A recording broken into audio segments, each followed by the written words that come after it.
binibigyan po namin ng mga bata ng mga pagkain. Sana po ay kami inyo suportahan sa darating na halalan. Sige, tulad yan.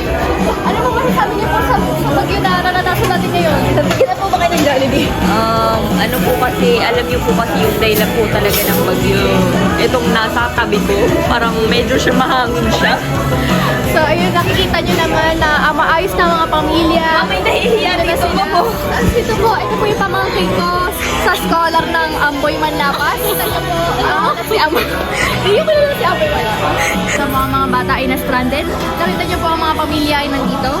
Samahan nyo po ako dahil ipapakita ko po sa inyo ang mga pagkain natin po namimigay. So, nakikita nyo po, napupuno na po ang ating evacuation area. Pa po tayo ngayon ng party para sa mga bata at sa mga boy-bagyo. Sana po ay kayo pumunta at kayo ay dumalo sa aming pa-party. Kung saan ito po ay libre at tara, pasok po kayo dito sa entrance. Yung dami ng off nila, sana nila bibigay yung badminton.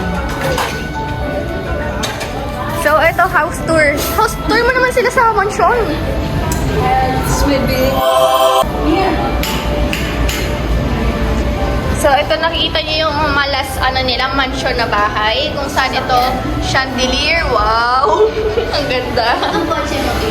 Tapos, ito yung masasakyan namin, guys. Kung nakikita nyo, ayan, nakaparada lang sa labas.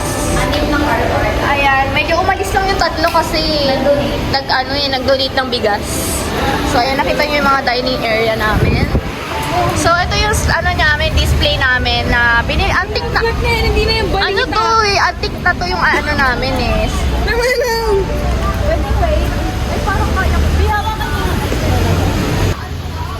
Parang kaya ko yan, babe.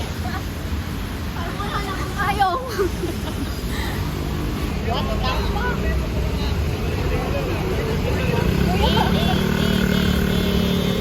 Punay!